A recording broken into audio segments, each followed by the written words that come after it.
Bien, c'est parti pour le premier épisode de la série Comprendre pour apprendre Photoshop et un certain nombre de choses est à savoir avant de débuter tout projet, à savoir ce qu'on va trouver quand on fait créer nouveau. Et bien quand je fais créer nouveau, bon, à part le récent, l'enregistré, je me retrouve avec photos, impressions, illustrations et ensuite web, mobile et film vidéo. Ce sont les formats standards. Des formats standards pour la vidéo, par exemple 1080 HDV qu'on retrouve assez fréquemment maintenant sur YouTube. Des formats standards de différents appareils type iPhone, Android, Apple Watch. Ou de formats de pages web. Donc l'intérêt de ces formats, c'est que je vais pouvoir travailler à l'intérieur de ces formats et garder les proportions pour placer des images, des textes, des autres choses. Je sais que je serai bien dans la taille du document. Bien, illustration et impression et photos, c'est pareil. Si je veux sortir des photos sur un papier photo 15-10, eh ben, je redimensionnerai mon image. Que faire se peut en respectant, bien entendu, le rapport largeur-hauteur dans un papier photo 15-10. Voilà pour les formats. On peut créer, bien entendu, n'importe quelle taille de document sur Photoshop. Bien, maintenant si je regarde un paysage, une photo en paysage 15-10, donc j'ai bien ma mesure en centimètres, ce qui est un peu normal, vu que quand vous achetez vos vos feuilles de papier photo, pour les imprimer, elles sont dans un format 15-10 cm. Et là, un peu plus bas, j'ai la résolution. Et là, je vois que j'ai une résolution de 300.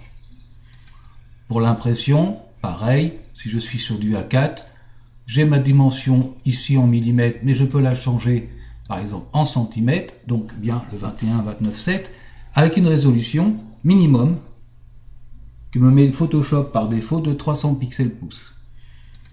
L'illustration, c'est pareil. Alors on a des formats ici un petit peu bateau, on a des affiches en pouces, on a des grilles de pixels et on a deux formats ici qui sont à peu près dans les tailles équivalentes des formats vidéo.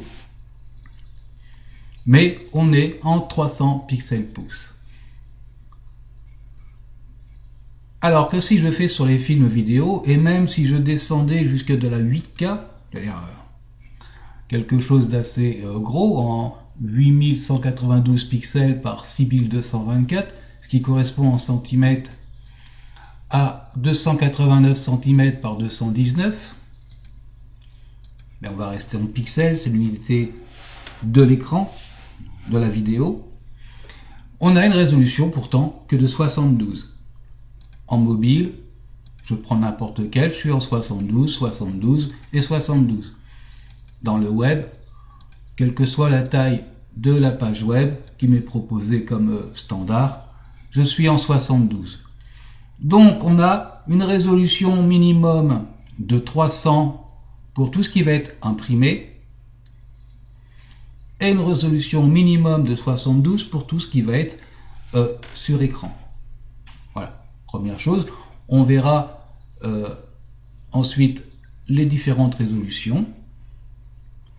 Ici, j'ai un mode colorimétrique. Par défaut, et dès que je travaille sur de l'écran informatique, sur un caméscope, sur une tablette, sur un appareil photo numérique, je suis en RVB. La couche rouge, verte et bleue sur laquelle viennent 256 nuances de gris. Avec la possibilité d'être en 8 bits, 16 bits et 32 bits. Ça aussi, nous le verrons un peu plus tard. Après, nous avons le contenu de l'arrière-plan. C'est un arrière-plan, il peut être blanc, il peut être noir, il peut être transparent. Et je vais faire créer. J'ai créé une image dont la taille, le mode est en RVB. Et voyez qu'on en a un certain nombre d'autres que nous allons voir tout de suite. Et en taille de l'image, eh bien, nous sommes sur une taille en pixels avec une résolution de 72. Je suis dans un format utilisé par exemple pour créer un arrière-plan de vidéo, créer un document qui partira enrichir une vidéo. Si je prends maintenant un format d'impression du style A4, créer, j'aurai en image le mode toujours RVB et en taille j'aurai un 21-29/7 avec une résolution de 300. Ok. Et à noter que si je voulais faire ce A4 façon paysage, image, rotation de l'image, 90 degrés, je suis en format paysage. Voilà. Bien.